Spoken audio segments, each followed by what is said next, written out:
dikkatine sunduk. Salgının eğitime yansımalarını odağına alan uluslararası kuruluşları da yakından takip ettik.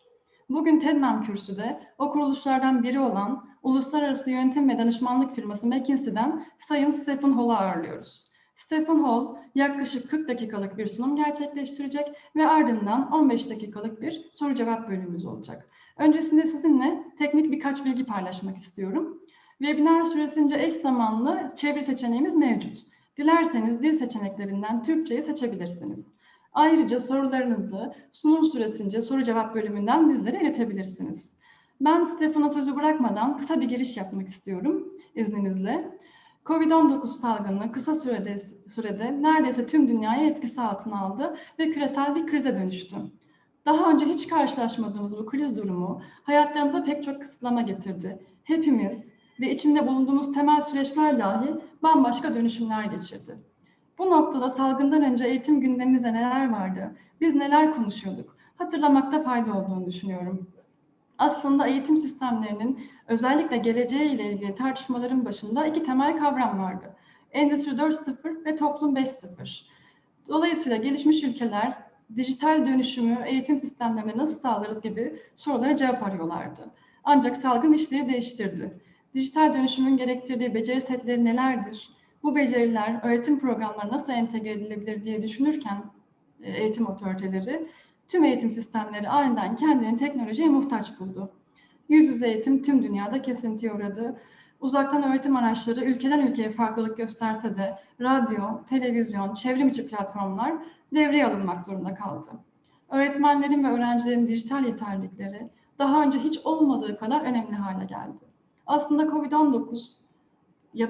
Covid-19'un neden olduğu dönüşüm, eğitim sistemlerimizi daha iyi bir gelecek için yeniden tasarlama fırsatını da beraberinde getirdi. Peki bu dönüşüm eğitim süreçlerini nereye taşıyacak? Öğrencilerin, öğretmenlerin, teknolojinin rolü yeni normalimizde ne olacak? Sayın Stephen Hall bu soruların cevaplarıyla karşınızda olacak. Dilerseniz kendisini biraz daha yakından tanıyalım. Stephen Hall 12 yılın üzerinde strateji danışmanlığı tecrübesine sahip ve McKinsey danışmanlık şirketinde yardımcı ortak olarak görev yapmakta. Yüksek lisans eğitimini Harvard Kennedy School of Government'ta eğitim politikaları üzerine yapmıştır. Orta Asya'da ve pek çok uluslararası projede eğitim politikalarının geliştirilmesi ve yönetiminde oldukça etkin roller almıştır. Gerçekleştirdiği son çalışmalar arasında koronavirüs vurgusu dikkat çekmektedir. Koronavirüs çağında okulların öncelikleri ne olmalı? Daha eşitlikçi ve güçlükleri yenebilen bir eğitim sistemi yeniden nasıl tasarlanabilir gibi çalışmalar son zamanlarda gerçekleştirdiği çalışmalar arasında yer almaktadır. Son bahsettiğim çalışma da aslında bugünkü sunumumuzla yakından ilgili. Sayın Hall'a bugün çok değerli bilgi ve öngörülerini bizlerle paylaşacağı için şimdiden çok teşekkür ediyorum. Sözü daha fazla uzatmadan eğitimin geleceğinde bizi ne bekliyor? Covid-19 krizinden çıkarılan dersler başlıklı konuşması için Sayın Stephen Hall'a bırakıyorum. Hepinize tekrar hoş geldiniz diyorum. Sayın Hall, söz sizde. Buyurun lütfen. Thank you very much for the introduction and also for the invitation to speak with you all this evening. What I'm going to share today is not based only on my own work. I'm based in the Middle East, do most of my work here in the Middle East, North Africa, and in South Asia, but on work that colleagues have been doing with different governments, with education systems around the world, and also work that we've been doing with UNESCO at a global level, thinking about how education systems can respond to the COVID-19 crisis. But what I want to talk about today is not the reality that we're all living through of the challenges of instruction in a system that was not used to it, the challenges of how we reopen schools, how we do that safely, how we respond to a potential second wave of the virus. But actually, one of the questions which many people are asking and many leaders are asking is to say, how do we build back better? So how do we make sure that we learn the lessons that we can from this crisis, so that we are the education system that we have when we come through the other side of this, not only have we coped with the effect of the crisis, but we've been able to build something better coming out the other end.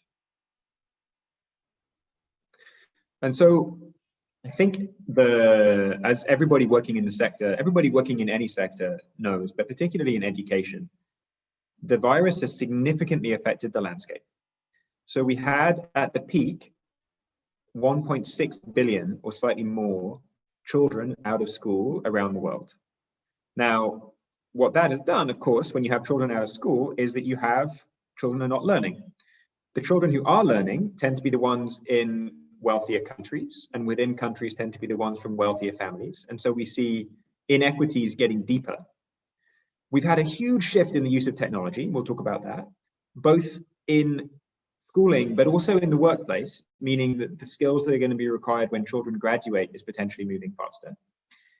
But it's also created, as I said, this real political leaders asking, what's next? How do we build a better system coming out of the other side of this, crisis? And so we think that there are 6 areas where this creates a real opportunity to reimagine what we're doing in education. How do we make sure that every child is learning? In order to do that, how do we think about the role of the teacher? Thinking about how can we introduce some components of personalized learning? Thinking about the education of the whole child and the importance of mindsets. How we build systems that are genuinely in place for lifelong learning, and making sure that we have the right enablers in place in order to do that. And what I want to do today is go through some of this. It has some examples from different countries, different technologies that people are using, and some different ideas and illustrations of how the future might look. But I want to make sure that we leave a good chunk of time at the end for discussion and questions, because I'd actually love to hear from all of you how this could be relevant, what the implications might be for Turkey, and how you all are thinking about these questions in the same way as every system around the world is doing. So as we said, almost every country around the world shut down their schools, either in whole or in part, in March and April of this year. And they actually managed to do that very quickly, right? This was a very, very quick response to the pandemic, was to take the decision to close schools. The decision about what to do once we've closed the schools and when to reopen, this has been a more complicated process, but actually the immediate response of closing down schools has been very, very rapid. But when you look at now these are some data from the US in terms of, if you look on the left-hand side of the graph, how many children during the period of the lockdown were actually receiving good quality instruction, low quality instruction, or no instruction at all. And you can see in this left-hand bar that 20% of children were getting no instruction at all during the period of the lockdown. Now that number varies significantly. In the UK, the people that I speak to think the number that didn't really touch the system was maybe more like 10-15%. In some African countries that I've been speaking to, they actually think the number that they reached with anything at all was more like 5 or 10%. So you have 90% or even more children not having any access to learning. And you see significant disparities again in the US because we have the demographic breakdown, that there's a significant disparity between different racial groups, different income groups. And that means when I look at the loss of learning in months, 7 months learning loss is pretty, because this is not just standing still, this is actually going back from where we were in March. But the disparities in that is only underlining existing inequality between wealthier students and poorer students, between different racial groups. And so this crisis, which is a global crisis, has not had an equal effect on different groups of children. And we've had a huge acceleration in the use of technology from an education standpoint. So we have 87% of teachers surveyed think that their ability to use technology has improved in recent months. And that's building on increasing levels of smartphone penetration, internet penetration, devices at home. So there was a lot of the infrastructure was there, but this has been a jolt to the system to actually move much faster in that direction. And but that's not only been in the education context. When you look on the left-hand side, one of the things that we as McKinsey have spent a lot of time thinking about is, what is the impact of automation and technology on the way we do our jobs? So what kind of skills will be more in demand in the future, and what kind of skills will be less in demand?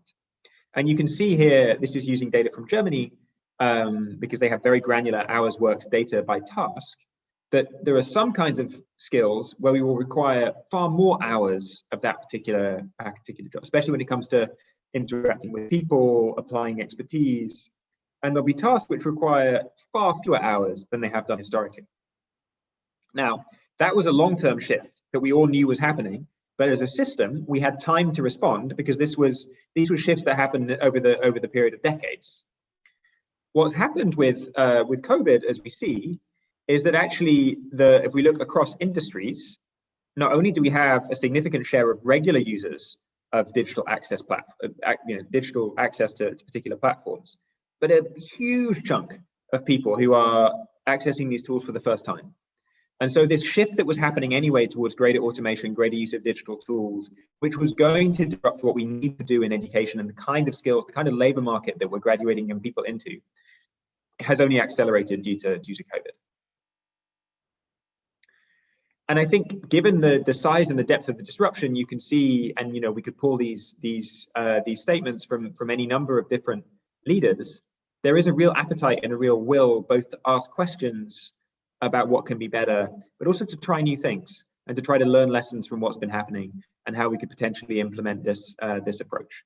And so you see that coming from people in international organizations, people in curriculum organizations, many ministers of education, many people many academics in the space. There's a shared understanding that we need collectively as a sector to come together to talk about what it is that we can do better in the next stage for education. So as I said, when we bring all that together, there are 6 big shifts or trends that I want to talk to you about today. Obviously, there are many permutations of this, how it plays out in different countries, how it plays out in different environments. But these we think are some of the really critical things that if we get this right, this is the opportunity to really see the benefits almost of the recovery so that we build a better system into the future. So imagine if we had a world where every child has access to quality education, that every teacher is better prepared from day one, that children are able to learn at their own pace and demonstrate mastery in what they're doing from both understanding and knowledge and from a skills perspective, that we do a stronger job of supporting the development of the whole child in terms of their socio-emotional and psychosocial development, that there is a pathway after education to continue to grow in people's careers and skills, and that we've got the right enablers in place so that we have the resources to build this system. So COVID has been a huge disruptor of our existing systems, but is there something that we can do that helps us build towards this aspiration, align people around this aspiration and build towards it over time? So the first is, can we look at every child learning? Now, when we look at the map in 2020, what percentage of primary age children will reach a basic level of learning? Basic being the 20th percentile globally. There's a 20th percentile in the US using the International Standards of Assessment. And you can see that the picture that this map presents is not particularly pretty. We have many countries where those numbers are below 10%, especially in sub-Saharan Africa. But those numbers in India and Pakistan, in Latin America, these are challenges that are quite global. And COVID, when we look at children who've been able to learn, very few of these low-income countries have been able to put in place effective remote learning platforms. We expect a significant bump in the share of students who don't reach those minimum proficiency levels. And as we saw when we looked at the data from the US, there are disparities between different groups within the same country. Now, there is I think these gaps between countries, these gaps between systems are not a new idea. It's something that we as a firm have done a lot of work on, a lot of research that others have done. And I think the lesson of looking at systems that have made successful reform journeys is that the kind of things you need to do to get children learning look very different if you're in a poor to fair system. So if you're in a very poor system and just want to get to a basic level, versus if you're in already a very good system and you want to get to great or to excellent.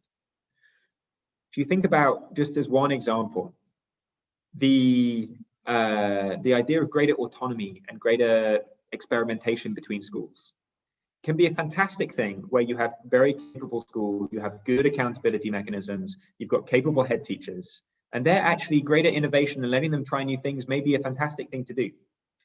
But when we looked across systems that had put in place a reform journey, we found that actually for the most challenging systems, you actually want to provide greater scaffolding so that you're able to chart out a little bit for those systems that don't have strong head teachers and don't have high capability schools.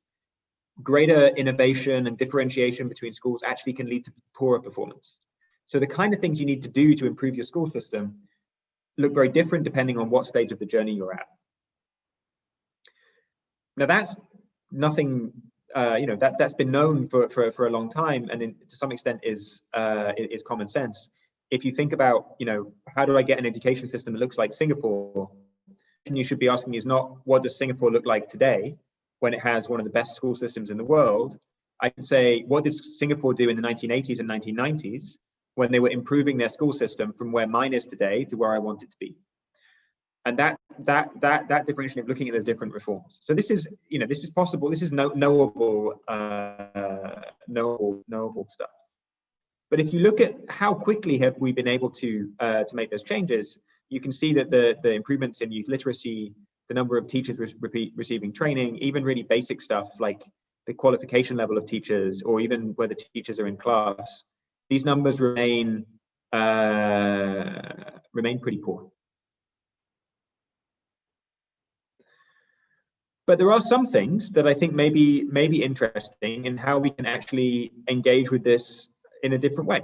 So not that technology is a panacea or is the answer to everything, but increasingly the cost of devices is going down. The number of adults who own a smartphone is going up, and the penetration of internet is improving.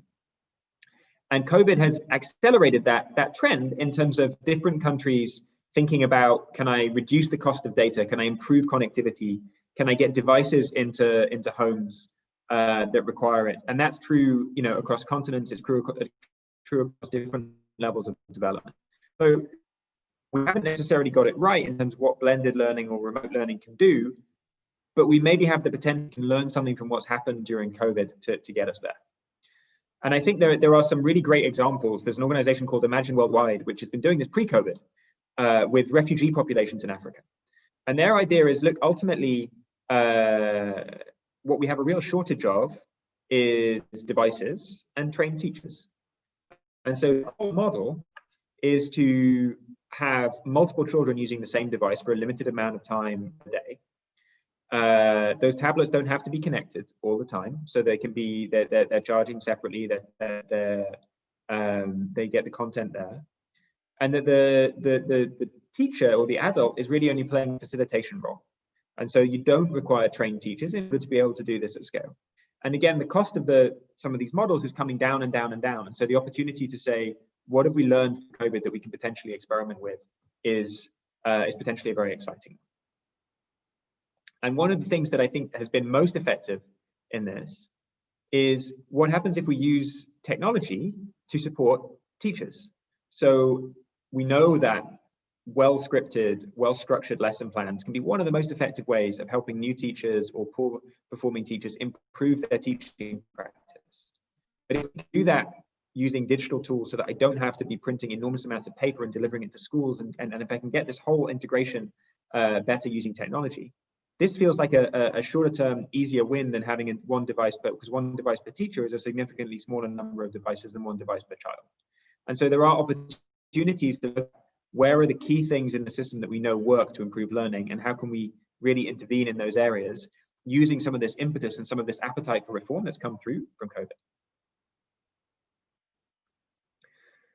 The second thing to think about is, how do we think about the role of the teacher? Again, another graph from some research that we did as a firm, that if you take the same child aged 8 and you put them in a class with a teacher who's from the top 20% of teachers and a teacher who's from the bottom 20% of teachers, if that child was at the median in terms of learning, aged 8, so exactly at 50%, after 3 years with one of the highest performing teachers, they will on average be at the 90th percentile.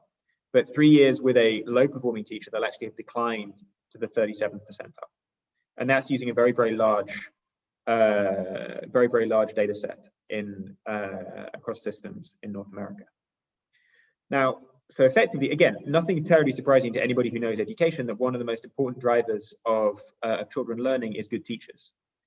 But the question we should ask ourselves about COVID is, how can some of the disruption that we've seen help us improve quality of teachers and increase the number of good teachers that we have in the system?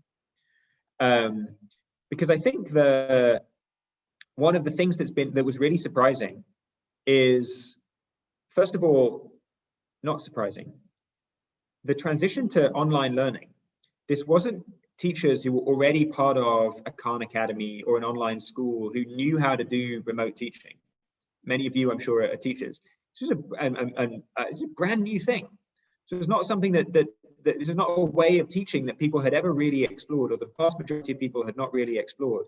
So Jeffrey Canada, who is a teacher who worked in Harlem in New York, said, frankly, we're waking this up as we go along, that we're figuring it out. We're going to make mistakes, but we're going to see what works. We need to find ways of sharing this between us. And also, ultimately, COVID has been, first and foremost, it's a health crisis, it's a mental health crisis, it's an economic crisis for many children and their parents. And so for many teachers, actually, there was an understandable thing to say that, this is a crisis for how children are coping with this situation. Learning maybe is taking. So on the one hand, we have this option asking teachers to do a whole bunch of new things that we never really trained them on doing. At the same time, and maybe this is partly the experience of many people who are not teachers having to do homeschooling for their children, the appreciation for teachers has gone up hugely. So, and there's a number here from the UK where there's an attitude survey, but the same is true in focus groups around the world, across continents, that people are appreciate far more the difficulty of what teachers do, the importance of what teachers do. And so we have a challenge, we have an opportunity and something to build on as we think about what we do next. And so we think there are three dimensions here that are worth exploring. First is, how can we use this shift to technology that we've thought about, but that's now happened much, much more rapidly, to improve teacher training and development? The second is, if we're in a world where teachers are delivering different pieces of content to different classes, can we think about unbundling a little bit in the role of the teacher so that different people are focusing on different things where they're really, really good at particular elements? And the third is, can technology actually give us the opportunity to reduce teacher workload? I know sometimes we feel in the sector that technology actually increases teacher workload because it increases the number of tools to learn about, the number of data points to report on, the number of but is there something actually where we can start to take away some of that burden so that teachers can focus on teaching? So again, and this is pre-COVID, simulation-based training is getting increasingly common for a number of different skills, including interpersonal skills. So a lot of large organizations with very large sales forces are beginning to use simulations to do their trainings because it's more efficient and they can actually track how people are doing. And you can see, again, we have improvements in the technology of artificial intelligence, and we have decreases in the cost of the technology, the virtual reality headsets. And so there are some examples now which are beginning to come up. There's a couple of these on the right, where you can actually use it to simulate a classroom of children with different characteristics, different personalities. Or immersion, which is a tool that can actually create challenging events in a classroom and help teachers think about how they would handle it, which again could be one of the most challenging parts of classroom practice and one of the things that's most difficult to replicate in a training setting. So there are ways to do this, and the great thing about this is it doesn't only give you the opportunity to do this at scale and at much cheaper cost, but you can also build these systems so that the system can learn. So you can get increasingly challenging situations as you learn how to handle particular situations. And so you can see an example here to say, so that instead of having to have the first term or the first year be the time that you really figure out all these different challenges that come when you start teaching in a real classroom, or the limited amounts of classroom practice that you're able to get in a typical teacher training course, is there something we can do so that teachers go into their first classroom feeling a little bit more equipped? Is there even something we can do for more experienced teachers as well as a refresher and to help them build their skills? The second point is, how do we think about different roles within the school? So again, this is something which there's been a little bit of a trend towards, but if we're going to be experimenting with greater use of technology, with how we integrate that into learning, with how we integrate that into the classroom, into the home environment, there's the opportunity to do this at an even faster pace. So we can think about teachers in a classroom and the role that they play. We can think about teachers who teach across classrooms and are also providing coaching and support to the rest of their teachers. We can also think about teachers who play other roles. So whether that is teachers who are learning, whether it is residents who are there in a classroom, whether it is people who teach a very, very specific and specialist component of what they're doing. Now this can play into not just the roles people play in a school or in a classroom, it can also play into then the career paths that actually people who enter as teachers can then have a variety of different remote learning model. This means that you can actually start to break apart a little bit some teachers who are the ones who are giving feedback on particular work or leading small groups. But if there is lecture format teaching to one teacher to a large group of students, is that somewhere we can actually get the teacher who's the best at teaching that particular content to do some of that? So again, we can start to bring some of these different trends together to see how we can be more effective. Again, there are examples of systems that several systems in Eastern Europe, for instance, have a path of specialist expert teachers in a given subject. So it's not only that if you're a teacher, you remain until you become a head teacher. You can, if you're a fantastic maths teacher, there is an equally progressive career path that means that your job is to help other maths teachers become better maths teachers, not to have to move into administration. And then finally, again, we looked at the shift in hours required for different skills and different jobs earlier on. I think there's a significant opportunity within education for those exact automation trends to improve the time that we have for teaching. So if you look at the average hours per week that teachers spend, and this is the average across Canada, Singapore, UK, and the US, but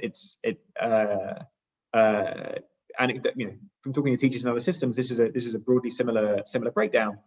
There's a certain amount of preparation and a certain amount of instruction, as you'd expect, advising students, but there's also providing feedback, professional development, and administrative responsibilities.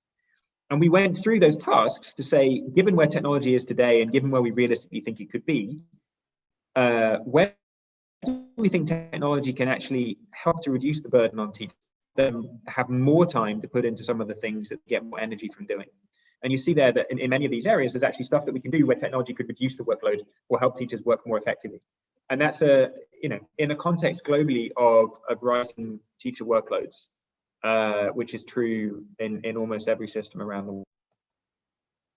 And again, you see that there are some systems here which have begun to experiment with some of this, thinking about whether it's thinking about marking and grading and providing feedback, whether it's about how to develop assessments, and all some of the basic stuff around automation of more administrative tasks. There are tools out there, and I think one of the things that will be really important is to work out which of them really work and how do we scale this up. The third piece is then on mastery, but we hear a lot about personalized learning and mastery-based learning, but how exactly can we do that with the tools that we have already? Because it's very, very difficult to do, as you all know, in one teacher with 30 kids in a classroom. So there are many different examples of tools that were already out there, but which have really stepped up and developed a huge increase in the number of users during the pandemic. So we have, Khan Academy is a very well-known one. Alex is a really interesting platform. It focuses on STEM subjects, but it actually integrates both the learning with the assessment, and so that you're able to adapt the content a little bit to where the student has really understood a concept or shown themselves able to apply a concept. Then they move on to something more complex, or they need to go back for repeated practice. Now, as you might expect, the share of globally people making use of these platforms has just exploded enormously. So you see 20 times more registrations on Khan Academy. improvement in teachers who feel confident using technology, improvement in sales for platforms that do this work, visits to platforms just between March and May in terms of their development. So in other words, there's a real appetite out there to start using more of these tools. And again, if you're able to do this, you can't entirely personalize everything, because you have to have a curriculum, you have to have a system, you have to have, but actually this is a way that you can really guide students through their learning. And it can also enable the teacher, you can see here the mock-up graphic, to see for the different students who's really struggling with different components. So that core skill of checking for understanding, who's really got this concept, who's now at risk of getting bored, or who's disengaged, and having to differentiate between those, which is a really difficult skill for teachers to learn. You can potentially help to support some of that through technology.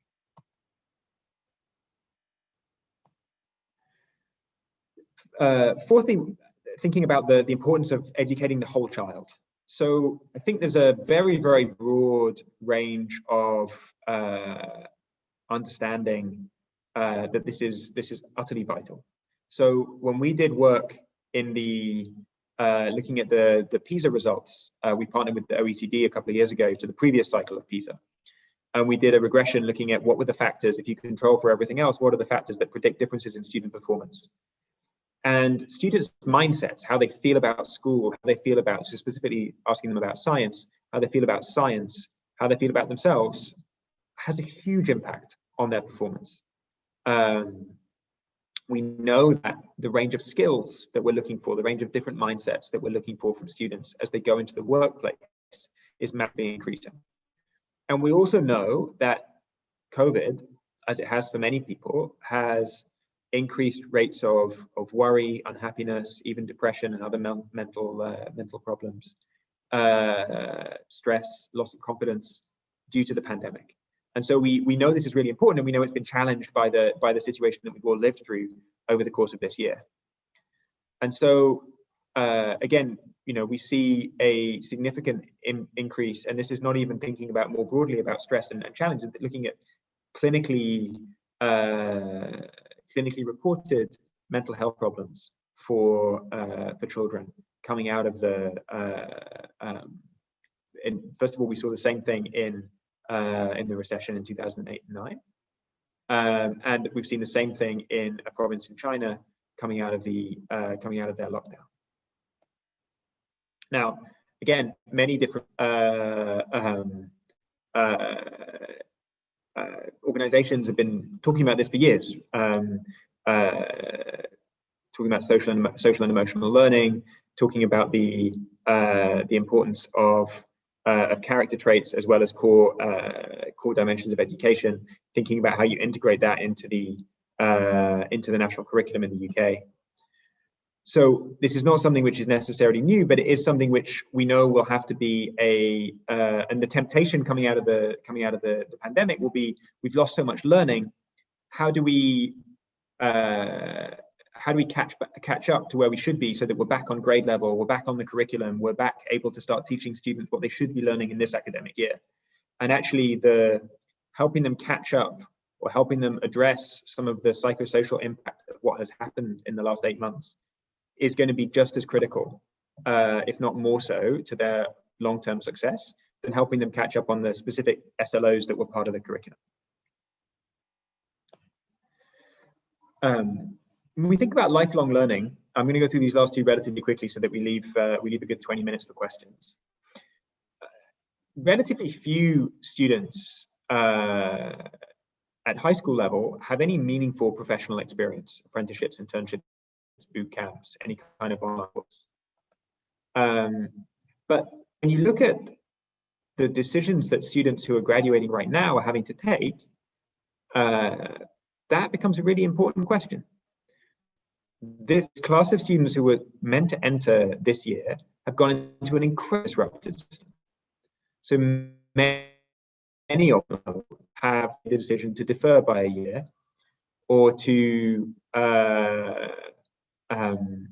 put off higher education, or they've gone into higher education, but it's not, there's then a consideration about, do I continue with this? This is an expense, it's not fun. I'm not really learning very much. So we need to, there may well be a shift in when do students with higher education, do they do it immediately after high school? Do they take a couple of years? Depending on how long this disruption lasts, maybe something that we have to grapple with for much longer. And I think, again, this is not something which is new.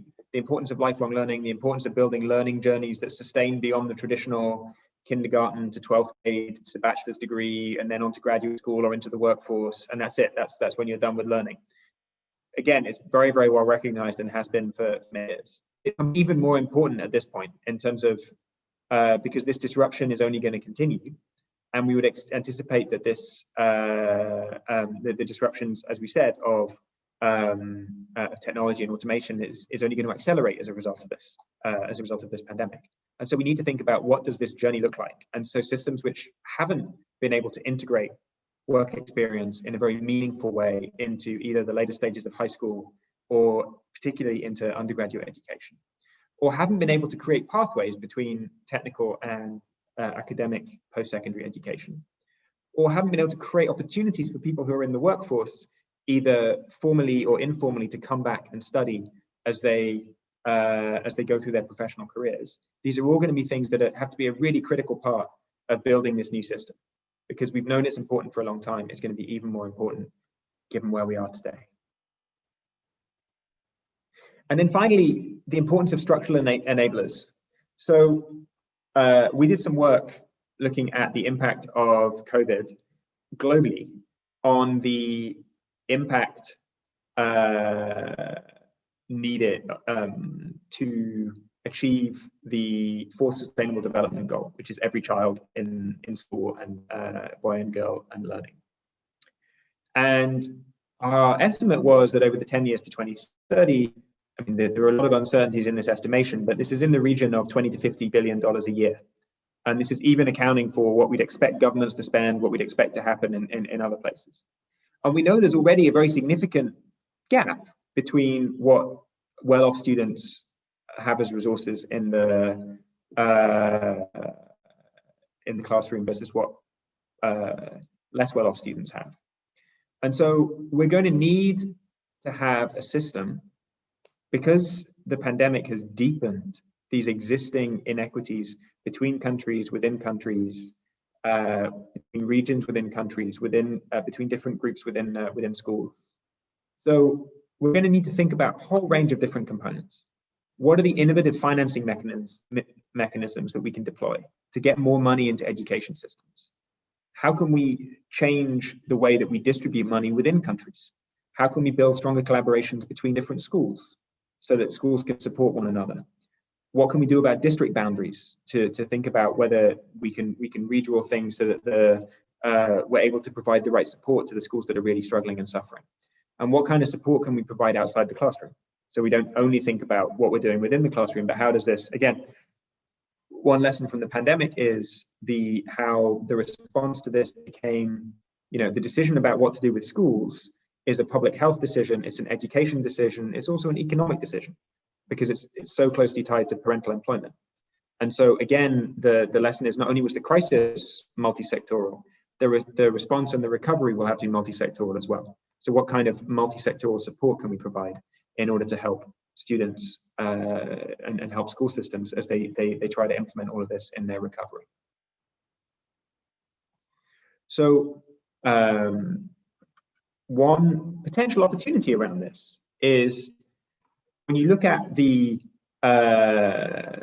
this certainly rings true for myself, and I'm sure rings true for many of you who are parents, that the increase in the number of hours spent helping children with education-related activities, or specifically with schoolwork, has just gone up enormously between 2019 and 2020. So as one of our enablers for this shift that we want to see, we have a whole population of parents who've become much, much more engaged, not just engaged in parents' evenings or engaged in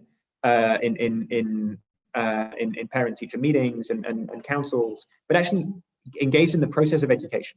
Now, that's not long-term sustainable, because everybody, we ultimately need people to go back to work, and we have suddenly got a whole bunch of people who are much more appreciative and much more engaged in what's happening. And we also then have coming out of that, when you survey parents, We have a very broad range of people who have commitments to improve what they're doing. So, 70% of parents, they want to have a better understanding of what their children are expected to learn as they come back into this school year. That parents want to know the material that their children missed from last year and how the school plans to make it up. Just tell us where we stand, and this is a joint endeavor. And generally just trying to understand where children stand academically.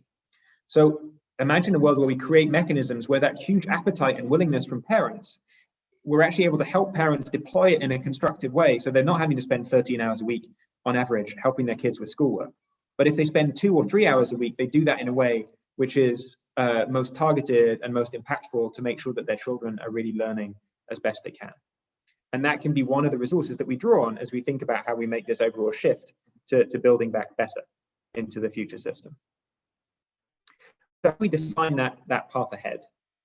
I think for systems, the most important dimension of this is to say, we need to look at what's happening around the world. So there's lots of work out there. We just published a report that's based on some of the research that went into this presentation. We need to think about then the capabilities that systems have that we can actually deploy to respond to those shifts. We need to make sure that we have a coherent set of responses. And then really importantly, we need to be able to iterate and improve. So it's not enough for us to design a plan that says this is how we're going to get back to a new education system. We actually need to know, are students properly engaged? Have students come back to school? Have dropouts gone down? Have they gone up? Are students actually learning? Which group of students are learning? It's not enough to set the plan. You need to set the plan and then be constantly monitoring it and understanding what we would need to measure in order to improve. And so again, just trying to think a little bit about, to do this in a really structured way. What were our priorities before COVID? What have we really been prioritizing in the last 5 or 6 months? And what have we done successfully in the past? Where have we successfully engaged? Where have we not had success? What have we tried to do that hasn't worked? What are the collective skills that we have and what capabilities are we lacking? And then who's best positioned to execute on what we want to do now? Is it us as a school? Is it us as a Ministry of Education? Or is it somebody else? Is this something where universities can help? Is this something where NGOs like the Education Association can help? To really think through that in a very, very honest way. And then to prioritize down into a set of ideas so that we don't have somewhere where we write the world's most perfect education plan, but it takes us 6 months. And even once we've done it, we're not ready to actually implement anything. But rather, we really, really prioritize the things that have to happen in this school year, the things that can happen in the next school year, work out who's going to do them, and then relentlessly focus on getting those things done. Because otherwise, we're all feeling overwhelmed, both as individuals and as organizations, and we just won't be able to make the progress if we're not able to be pretty ruthless in how we prioritize what we're doing. And to do that effectively, and this is where I'm going to stop, we need to think about what is our key set of values that we want to make trade-offs between or decisions between. How focused do we want to be on a very academic school system versus sort of holistic whole child development?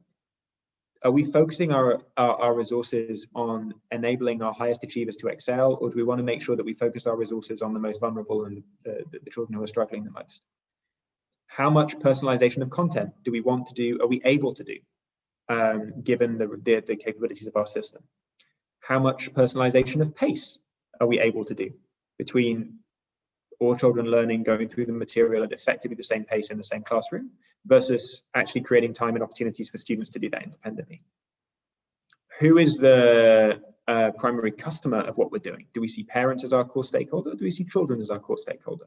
Or is it somewhere in the middle in terms of both?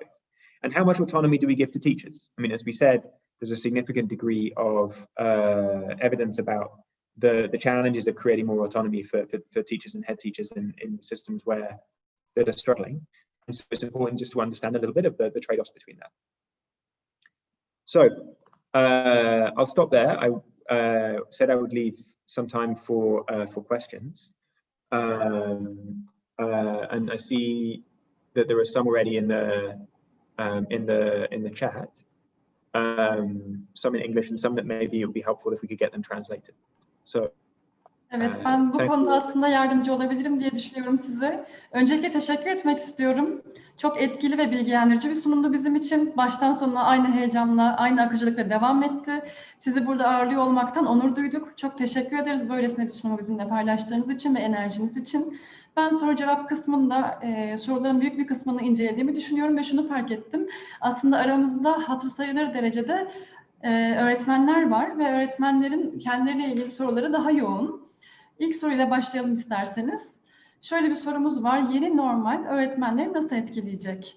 Okulda çalışan öğretmenlerin niteliği ve niceliği, belki de öğretmen sayılarını kastetmiş olabilir dinleyenimiz, nasıl değişecek? Öncelikle bu soruyla başlayabiliriz.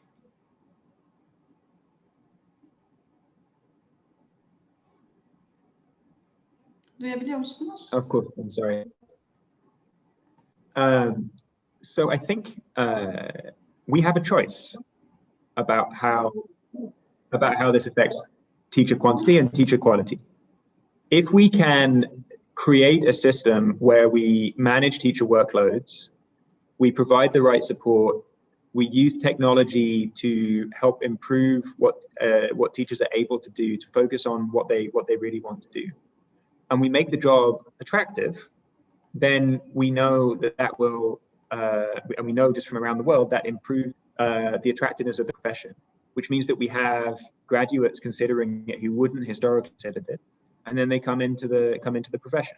So we have an opportunity, as we think about this shift, to make this profession and this job to put in place. Obviously, there are things around career progression and pay and everything else as well.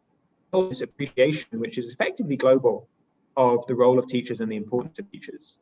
We also have an opportunity, we also have a risk to go a little bit the other way. If technology becomes something which is felt to be oppressive of teachers, is increasing their workload, that means that we can teach far large numbers of children, less also then translate into that will translate into a less attractive profession, which over time will mean that we have less good people coming into the profession and less good people staying in the profession. Cevabınız için teşekkür ederiz.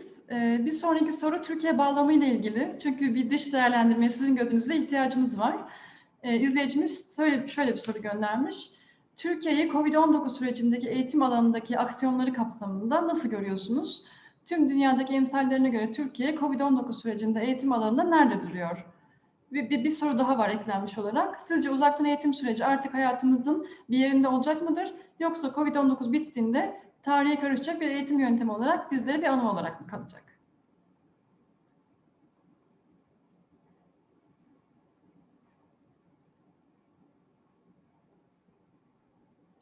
So I don't know enough about Turkey. I know enough about education to know that commenting from a long way away without understanding the system is not a very good thing to do.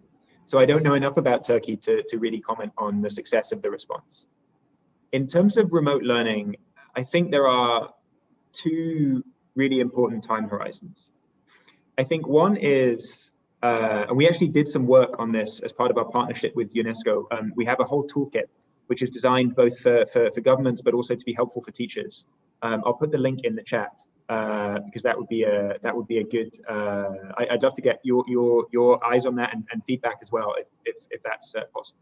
But we did a whole piece of that looking at what we called hybrid learning for the coming academic year, because realistically, even when we open schools, we are not going back to normal this year. Because when there is a case in a classroom or a case in a school, we have to close the school. We're limiting the number of children in the building, and so we're doing a mixture between remote learning at home and learning in the classroom. And so remote learning is with us for at least this academic year, because it's going to be an important part of what every child is doing for the rest of this year.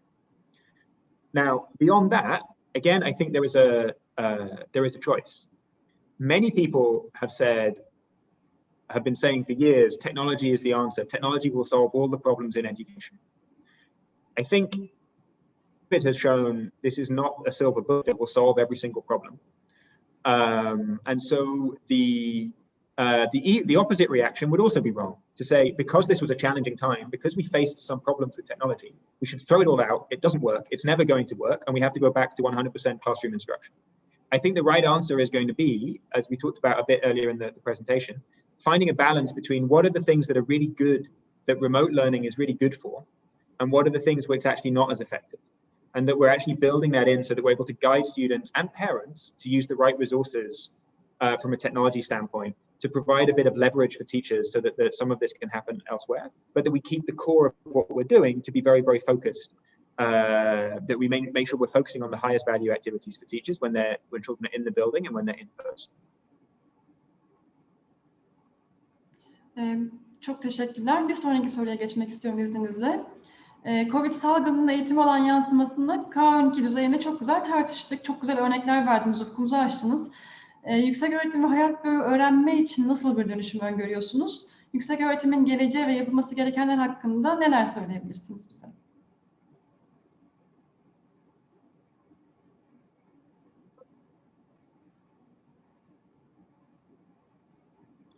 So I think higher education is interesting because it's interesting in a number of different ways. It's different in a number of different ways. The best evidence we have seems to be that there is lower risk to younger children from the virus than to older children and young adults. So the public health risks involved in higher education or in TVET or just doing that in person are significantly higher. We also have we also know that university students can get more out of distance learning than much younger children, right? And it's just it's not a binary, but it's a spectrum where the older and more self-developed the learner, the more effectively they're able to use distance learning tools. So so in other words, the potential for the risks are higher, the potential for learning is greater. I think two things that are really problematic. One is increasingly for university students, there's a recognition that the core education component is not the only way in which students gain skills and actually learn while they're part of a university. Right? That there are really important parts of that experience that come from the things that they're doing in person, and it's much harder to replicate those remotely. The second thing is, for a lot of institutions, this creates a real challenge to the financial model. So if students are willing to come to university, are they willing to pay the same fees? And so I think the real stresses in the sector will be less about how do we teach, because the idea of distance learning in higher education is more developed, so much as this just really, really stresses the institution and stresses the sector to think about how it comes through. I think the answer is ultimately going to be, longer term, and I specialize less in higher ed and spend more time in school education. That this will be a blend of picking up some of the best of what we've had to adapt and do during the crisis and building that into our new normal so that we're able to sustain this in the longer term. Teşekkürler. Çok teşekkürler. Bir sonraki soruya geçiyorum. Sanırım son sorumuz diye düşünüyorum. Yeni normalleşmeyle birlikte öğretmen yetiştiren üniversitelerde ne tür değişimler olmasını öngörüyorsunuz?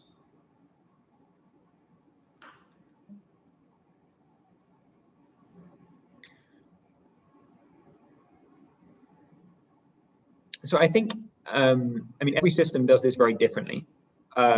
So you have systems where teaching is an undergraduate degree.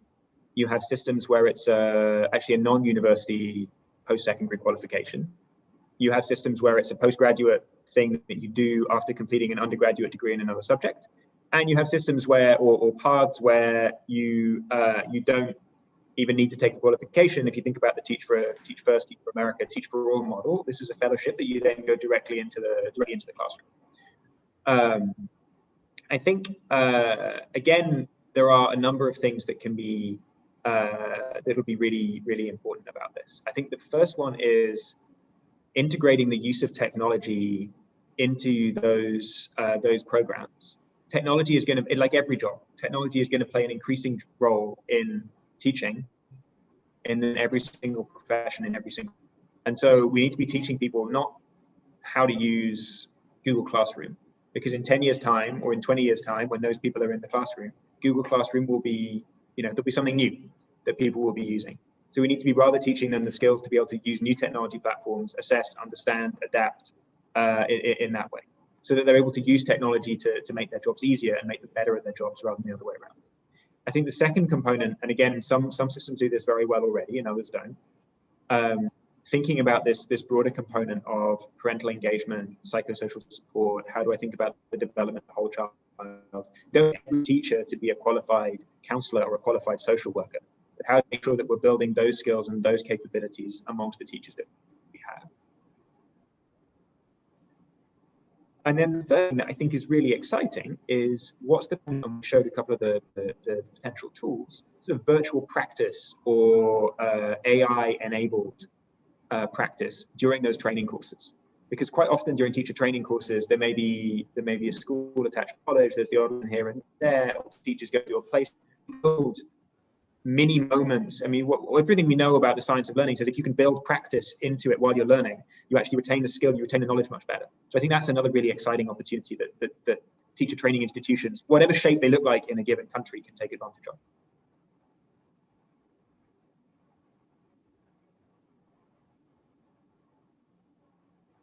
Çok teşekkürler detaylı cevabınız için. Süremiz çok azaldı. Ben Stefan Hall'a huzurlarınızda tekrar teşekkür etmek istiyorum. Kapatmadan önce de kısa bir kapanış konuşması için vakit istiyorum sizden. Stefan Hall oldukça güzel örnekler verdi. Hepimiz de sanırım daha fazla araştırma isteği uyandıran konulara değindi. Ülkemiz için pek çok şey yeniden düşünme fırsatına ilişkin bize bir yol açtığını düşünüyorum gerçekleştirdiği sunumun. Ama en çok da kendi değerlerimizi koruyarak eğitim sistemini yeniden nasıl tasarlayabiliriz konusuna ilişkin çok önemli öneriler paylaştı. Şüphesiz ki salgın süreci bizi yeni bir eğitim anlayışıyla karşılaştırdı. Bunu hepimiz tecrübe ediyoruz çocuklarımızdan, kendi çevremizden, kendi eğitimlerimizden. Önemli olan bu yeni eğitim anlayışını hangi doğrultuda kullanacağımız. Çünkü biz sonunda verilen örneklerden, o ülke örneklerinden oldukça farklı bir noktadayız.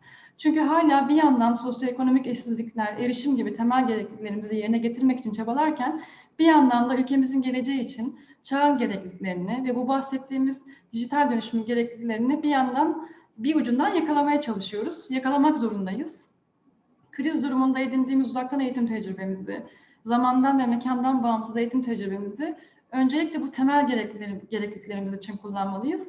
Çünkü var olan fırsat eşitliklerini derinleştirmeyelim ve çocuklarımıza böylece güzel bir gelecek bırakabilelim diye düşünüyoruz. Ben TEDMEM adına tüm dinleyicilerimize gösterdiğiniz bu içten ilgiye ve katılımcı sayısımızın en baştan sonuna kadar aynı tempoda ilerlemiş olmasına çok teşekkür ediyorum. Yeni bir TEDMEM etkinliğinde görüşmek üzere diyorum. Hepinizi saygıyla selamlıyorum Ankara'dan. Teşekkür ediyorum. Stefan Hall, çok teşekkürler. Sizi burada ağırlamaktan onur duyduk gerçekten. Başka bir etkinlikte görüşmek üzere diliyorum. Thank you so much. İyi akşamlar diliyorum. Bye bye.